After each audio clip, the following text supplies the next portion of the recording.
बजे के बीच में उपस्थित हूँ आप सबके सामने। आज जिनकी कुंडली लेकर के आया हूँ इनका नाम है नितेश गरोई। यह है पौड़ी गढ़वाल उत्तराखंड। 18 जून 1995 23:45। इस आधार पर इनकी कुंडली बनती है कुंभ लग्न की। लग्न में ही चंद्रमा यानी कि कुंभ लग्न और कुंभ ही राशि। लग्न के अधिपति और राशि के अधिपति शनि देखिए जाकर के जन्म कुंडली में भाव से द्वितीयस्थ बैठे हैं, निकट ही बैठे हैं तो निकट का बल बढ़ेगा यानी कि लग्न का बल। लग्न के अधिपति धन भाव में चंद्रमा, जो कौन है जन्म कुंडली के ऋणेश यानी कि व्यक्ति ऋण से और जुड़ा हुआ हो सकता है, लेकिन सफलता के मार्ग बड़े सिद्ध होते हैं। स्टेट गवर्नमेंट की नौकरी आपको करनी चाहिए, उसके लिए प्रयास करिए। गुरु केंद्र में बैठे हैं, गुरु चंद्रमा केंद्र में, गुरु शुक्र, गुरु बुध, गुरु मंगल, ये चतुस्सागर नामक बेहतरीन राजयोग बन रहा है। निस्संदेह आपकी कुंडली अच्छी सजी है, पर बल कितना है? कोई भी ग्रह अस्त नहीं और कोई भी ग्रह कमजोर नहीं। इस अवस्था में आपकी कुंडली में बल अगर देखता हूं तो बड़े बढ़िया बैठे हैं गुरु, बड़े बढ़िया बैठे हैं मंगल, बड़े बढ़िया चंद्रमा, बड़े बढ़िया बुध और शुक्र। केंद्र के सारे घर भरे हैं और ग्रह भी अच्छे हैं। नक्षत्रों पे चर्चा करता हूं तो गुरु अनुराधा नक्षत्र में, जिसका अधिपति शनि अपने भाव से पंचमस्त जाकर के, अपने भाव से नहीं लग्न से द्वितीयस्थ, और उस भाव से गुरु की दृष्टि धन भाव पे, धन ठीक है।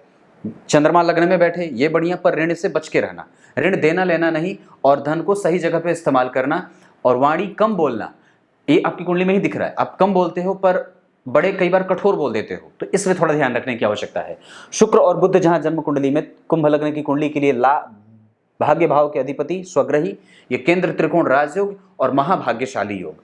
बुध भी जन्म कुंडली में केंद्र त्रिकोण, 2-3 प्रकार के कई अच्छे योग बने।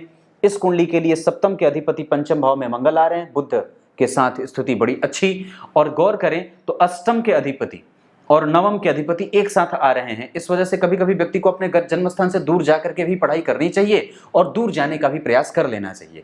लेकिन यहाँ का अधिपति यहीं बैठा है, इस वजह से वो घर के निकट भी रह सकता है, बहुत ज्यादा दूर नहीं तो मध्यम दूरी तक जाकर के। ये कुंडली बड़ी अच्छी सजी है, घर से दूर जाने की कोई आवश्यकता नहीं है। मध्यम दूरी पर जाकर के भी आपकी नौकरी लगेगी और मध्यम दूरी पर जाकर के आप व्यवसाय भी कर सकते हो, जो काम करना है, पर स्टेट गवर्नमेंट की नौकरी कर सकते हो आप। उसके बाद गुरु चंद्रमा का ये एक साथ जाना, राहु का तुला राशि में बैठना, ये बड़ा बढ़िया।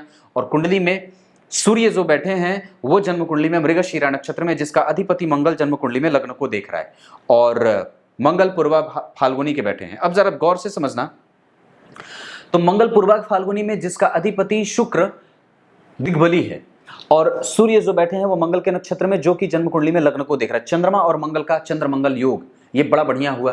तो मंगल और गुरु का शिक्षक योग, आप जो भी बनना चाहते हो, मंगल प्रशासनिक सेवाओं में लेके जाते हैं, गुरु पदस्थ अधिकारी बनाने का, शुक्र और गुरु का अनुभव से युक्त होना, ये कुंडली अच्छी है। धर्म के मार्ग पे आप जाना चाहते हो, धर्म भाव में और पंचम भाव में सूर्य का बैठना, मंत्र जप, वहां पे बुद्ध की राशि का बनना, मंत्र का सुख, मंत्र जप और मंत्र के जप की सिद्धि। अष्टम भाव को भी देखना होगा, यहाँ के अधिपति भी सुख भाव में बैठे हैं, बढ़िया है। धर्म भाव के अधिपति और पंचम भाव के अधिपति एक साथ बैठे हैं, निस्संदेह है। नवमांश कुंडली में जरा गौर करिए तो धर्म भाव के अधिपति गुरु जाकर के जन्म कुंडली में अष्टम में जा रहे हैं, और यहाँ शुभ ग्रह की राशि और शुभ ग्रह का बैठना, यहाँ पे शुभ ग्रह की राशि और शुभ ग्रह यहाँ से पंचमस्थ है अपने भाव से, नवम पंचम के संबंध में ये ठीक होगा, खराब नहीं होगा। पर कई बार वो व्यक्ति को सुख नहीं मिलने देता है, घर का, भवन का, वाहन का, लेकिन शुक्र यहाँ बढ़िया है, इस वजह से वो षडबल में बलवान भी है। मंगल भी ठीक है, बुध कमजोर है, इस वजह से व्यक्ति कई बार समाधि उतना अच्छा तरीके से और ध्यान मग्न नहीं हो पाता है, धूल बड़ी उड़ती है विचारों की, ये बात भी बनती है। विषांसा कुंडली में गुरु बैठे हैं, लग्न को देख रहे हैं, सूर्य शुक्र बुध और राहु केतु जन्म कुंडली में दशम स्थान में बैठ रहे हैं, तुला राशि बन रही है, गुरु का प्रभाव आपकी कुंडली के लिए अच्छा है, और चंद्रमा और गुरु का सहयोग, एक दूसरे का मिलना, ये बड़ा अच्छा है।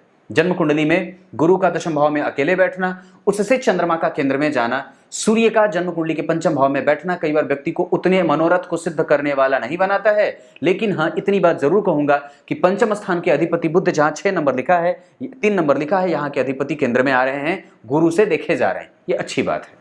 लाभ है, लाभ भाव के अधिपति का जन्म कुंडली में धन को देखना, महाधनी योग, महाभाग्यशाली, क्योंकि लग्नेश पे उसकी दृष्टि है, तो लाभ के अधिपति ने लग्नेश को देखा और लग्न के अधिपति ने जन्म कुंडली के सुख को देखा, सुखेश को देखा, ये सब कुंडली की अच्छे। अब एक बात और है कि कुंडली इतनी अच्छी सजी क्यों? क्योंकि आपकी जन्म कुंडली के पंचम भाव की स्थिति बड़ी अच्छी बनी है, वहां पे वो नवम भाव के अधिपति के साथ बैठ करके सुख बना रहा है, सुखकारी योग बना रहा है।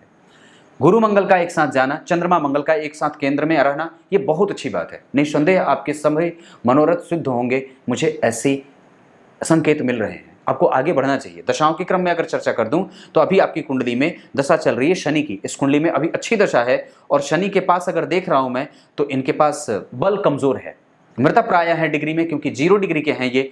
लेकिन एक बात कहूंगा कि ये आपकी कुंडली के लिए शुभदायी होते हैं, उनके पास बल है गुरु का।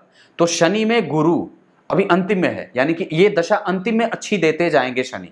और नौकरी के लिए अगर मैं देख रहा हूं तो आपकी कुंडली में 22 के बाद और 26 तक अभी योग है। अभी आपके पास 1995, अगर वक्त है तो कर लो, नहीं तो कम से कम 25 के पहले महीने तक तो तैयारी जरूर ही करनी चाहिए, क्योंकि चंद्रमा है बहुत बढ़िया आपकी कुंडली के लिए। वो प्रतियोगिता भाव में सफलता के योग बना रहे हैं, क्योंकि गुरु की उस पर दृष्टि है और गुरु से वो केंद्र में भी हैं।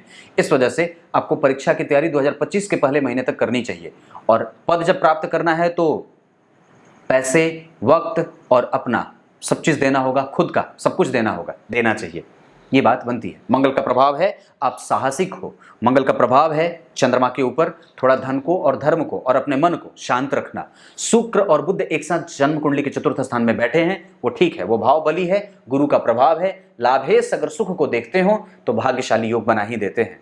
भाग्य का कारक, धन का कारक, धर्म का कारक अगर केंद्र में बैठा हो तो केंद्र को मजबूती दे ही देते हैं। जन्म कुंडली में चंद्रमा और शुक्र का संबंध एक दूसरे से केंद्र में है, ऐसी स्थिति में व्यक्ति का दाम्पत्य कभी भी खराब नहीं होना चाहिए। नवमांश कुंडली में भी अगर देखते हैं तो शुक्र और बुध का द्वितीय भाव में बैठना ये सबसे अच्छी बात है, जहां स्वग्रही शुक्र और वर्गोत्तम भी हैं। यहां भी 2 नंबर की राशि में, यहां भी 2 नंबर की राशि में, शुक्र यहां भी बुध के साथ, यहां भी शुक्र बुध के साथ। व्यक्ति का दाम्पत्य कभी भी खराब ना हो और पत्नी अच्छी मिलती है।